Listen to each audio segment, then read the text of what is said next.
Assalamu alaikum, Doctor. I'm very glad to stand here to ask you this question. Brother, can you come to the mic closer? Oh, sorry. Is that clear? Like this, is it clear?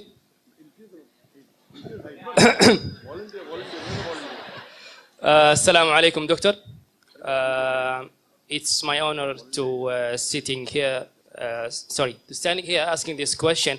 And at the same time, I'm very sad to ask this question.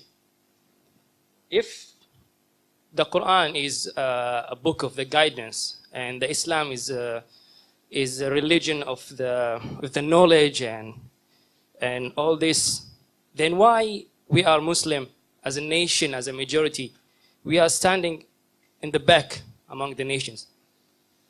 Why, when we compare our nation with the other nations, we see a big hole between us and them? The brother asked a very good question, very important question, very relevant question. That if Quran has so much of information regarding science, technology, it's a book of knowledge, book of guidance, then why are we Muslims backward? It's a very good question.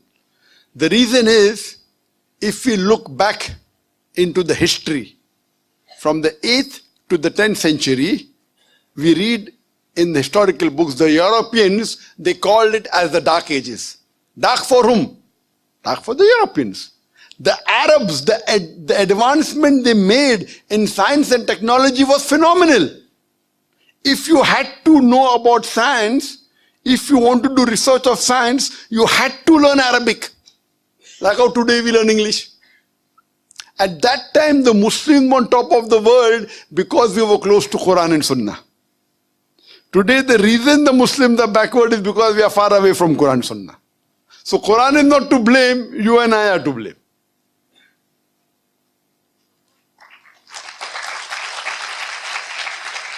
If you read in the books of history and books of science, I said in my lecture, Ibn Nafis. Ibn Nafis, 600 years after the Quran was revealed, was the first to describe the blood circulation. In a textbook, we know about William Harvey, we don't know about Ibn Nafis. So two reasons is there. Number one, Muslims have gone away from Quran Sunnah. Number two, media. Media also plays a big role in it. In our textbook, in my school, I never heard about Ibn Nafis. After when I did research, I came to know. In my textbook was mentioned William Harvey. The first person who drew the world map of the world was Al-Idrusi. In 1154, he was a Muslim.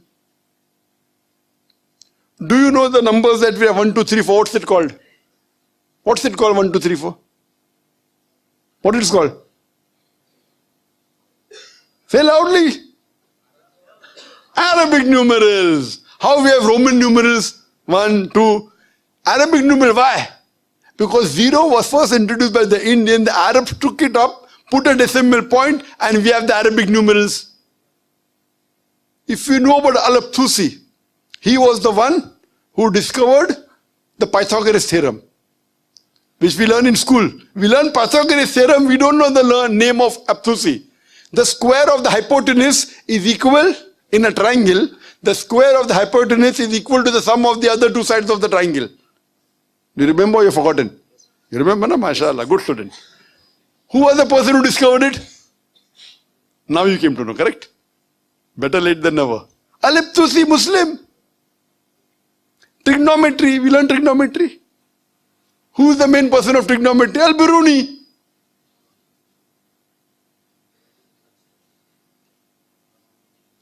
We learn chemistry. Who's the father of chemistry? We know. Geber. It's not Geber, it is Jaber ibn Hayyan. They want to, change the name, westernize it. Geber. So Geber looks like a westerner. Sounds like a westerner, correct? It is Jaber ibn Hayyan.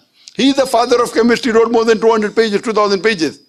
He was the first to distill alcohol.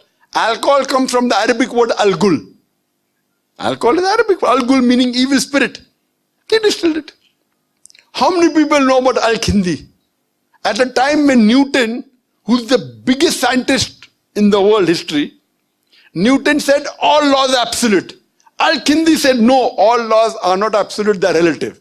Later on, Albert Einstein came. All I've heard about Einstein. How many of us have heard about Al-Kindi?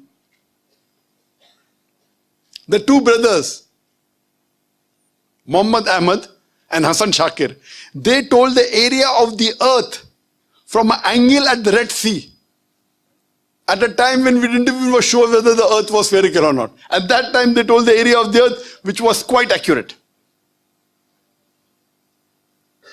If you read about Ali ibn Abbas, he wrote 2,000 pages on medicine. If you know about Ali ibn Sina, Avicenna sounds like a Westerner name. It's Ali ibn Sina, Aristotle of the East.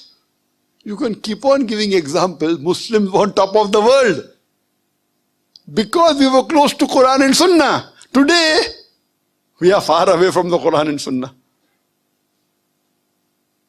That time, if you wanted to get advanced in science and technology, it was compulsory you learnt Arabic. Arabic was the language on top of the world. Today, where is it? Who's to blame? We are to blame. So my request to all the Muslim brothers and sisters, you go back to the Quran. Study the Quran. Quran is the most positive book in the world. It's a proclamation to humanity. It's a fountain of mercy and wisdom. It's a warning to the heedless. It's a guide to the erring. It's an assurance to those in doubt. It's a solace to the suffering and a hope to those in despair. You can get all these benefits only if you read the Quran with understanding. If you don't know Arabic, read the translation of the Quran in the language you understand the best. Implement it, inshallah. It will be a guidance for you for your full life, and you see your life change. Hope that answers the question.